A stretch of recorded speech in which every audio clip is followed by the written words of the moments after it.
All right, I'm getting ready to make a liar out of about 80% of you out there right now, because every time I talk about piping and oil compatibility, I will get at least one, maybe even two or three DMs from different people telling me, Rob, you are full of crap. I've never seen this problem before, and shut up. And my response is always the same. You have seen it, you just didn't recognize it. So I'm going to show you guys what I'm talking about right now.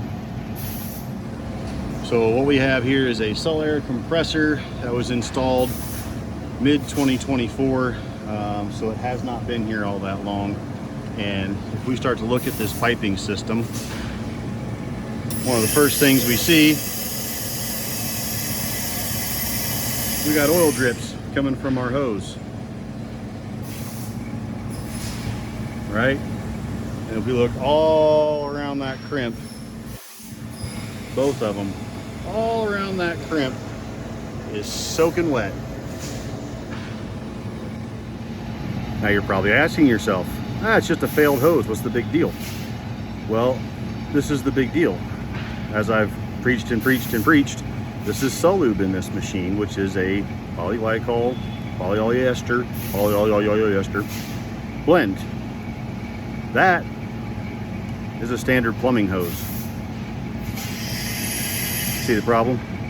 So the ester in this heavy ester oil has eaten away at the hose to the point where it's starting to leak. Once a hose begins to leak, failure is imminent. You don't know if that failure is coming in an hour, a week, a month. You don't know, but it is imminent. So by installing the wrong material on this particular machine, our installing contractor has created a safety issue, which we now have to bring up to the customer. Shouldn't say our installing contractor, we didn't hire them, they did. So I should say their installing contractor. But I'm going to show you one other thing on this real quick. So their installing contractor chose to go with press fit aluminum for the compressed air piping, which is cool. I love press fit. I think it's a lot faster, a lot safer than sweat copper. Problem is, standard plumbing contractors use standard plumbing fittings, which means the rubber seal inside here is EPDM, which is great for water, not so great for oil, really bad for ester-based oil. And so you can see we got some discoloration of the fitting itself. We got wet buildup all around it.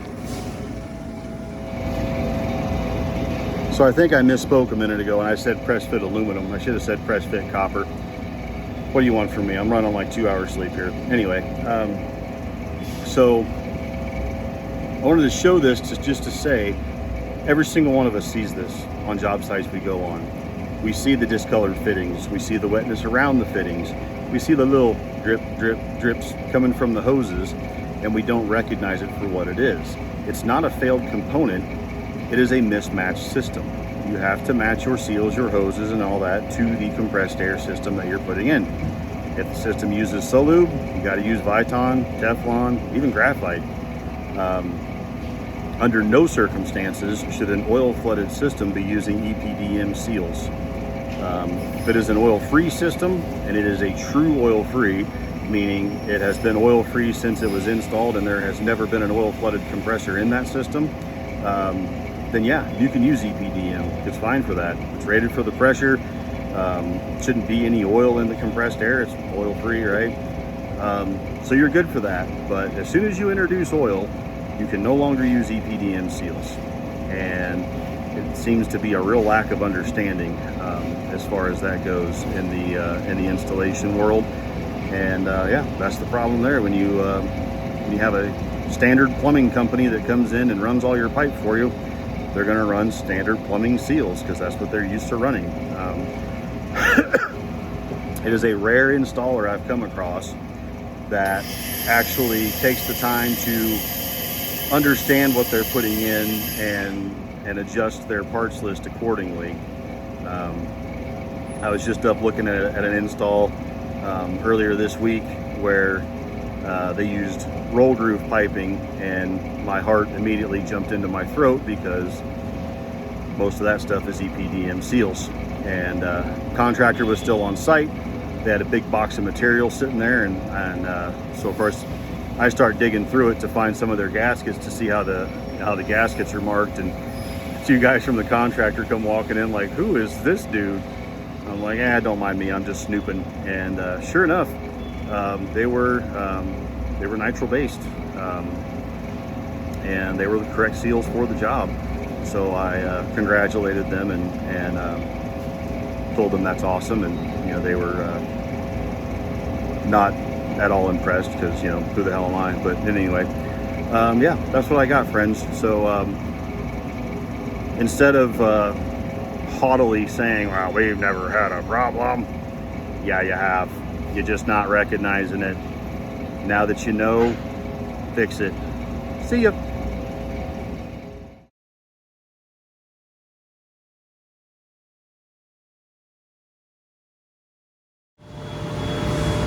Okay, compressed air friends, I want to show you guys something today. I'm here working on this dryer, getting ready to tear into this thing, and when I went to bypass it, I said, holy crap, what do we got going on here? Look at all that. And so the first thing I did, you can see my inlet valve here really doesn't quite close all the way. That's all the further I can get it. So whether that's sealed or not, I don't know. Not a big deal per se. I don't really need the dryer bypassed. But look at all this oil coming from these compressed air pipes. That's crazy. And so one of the first things I did, which I wish I could show you, but the tag is on the other side, I checked the seat material of these valves, and it is actually Buna, which is cool. Except, why is this still failing, and why are we leaking so much from around the valve, and even coming straight out onto the handle and everything? And come up here, we got a mixture of groove lock and Victaulic fittings. This is throughout the air system, and if we follow this inlet pipe all the way back to where it actually goes, obviously I'm not going to do that for customer privacy reasons, but every single one of those groove lock unions is leaking. All the way back to, so you got two compressors over here that discharge into a tank, into a wet tank, and then from the wet tank we come over here into our one of our dryer inlets. Along that entire pipe run, every single one of those groove lock fittings is dripping oil. Obviously, by the time we get down to here, all that gets in, all that goes through our dryer and comes out the other side. My hypothesis as to why my inlet valve will not close all the way, but my outlet valve will, is more than likely every last one of these joints here has an EPDM seal, because that's standard on these fittings. It's also the cheapest, which is why most contractors use them. The air compressors are running Kaiser S460 FG oil, which is great. There's nothing wrong with Kaiser oil at all. Even the food grade oil, there's nothing wrong with Kaiser oil at all. The problem we have here is these Buna seats should hold up to that oil. It's a PAO food grade oil. These Buna seats should hold up to it, so we should not be having a valve problem.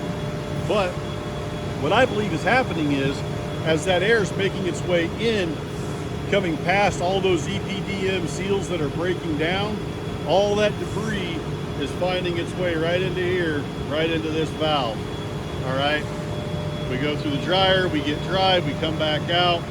The debris is no longer there, but we do still obviously have some aerosol oil, especially because this dryer's been having some problems, so that's why I'm here working on it. So that aerosolized oil still makes its way up, still beats the crap out of those seals and all the way back to the dry tank. So I know I preach a lot about seal compatibility, and this is why. I would say, if we could confirm that these are EPDM, which I am 99.9% certain that they are. Had these been Buna from the very beginning, we would not be having this problem because there would be no debris to get down into here. So what I'm going to end up recommending to this customer is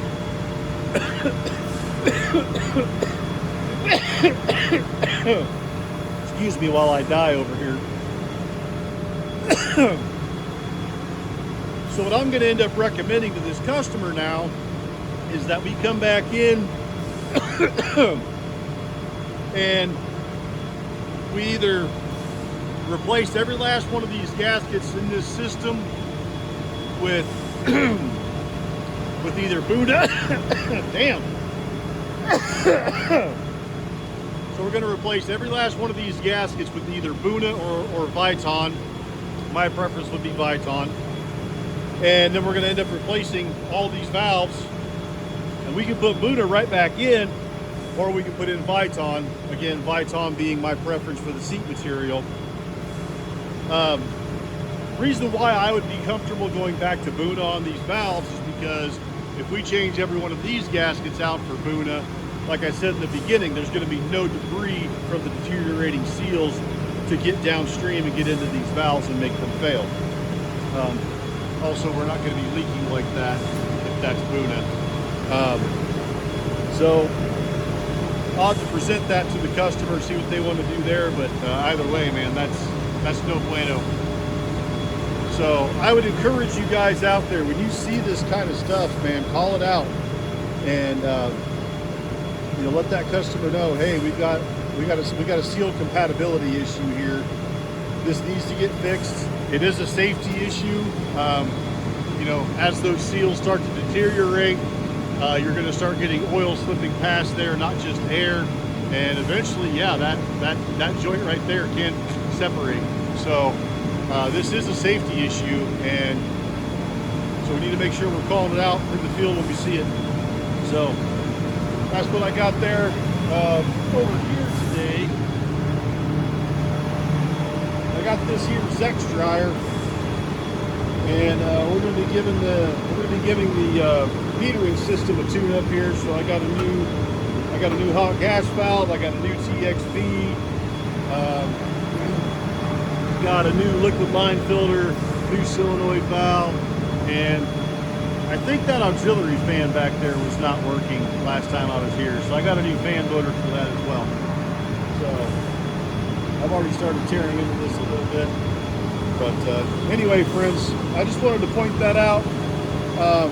As I've said 100 times, man, all of us see this stuff in the field every day, and we don't recognize it for what it is, which is it's a seal material compatibility issue, and it needs to be fixed.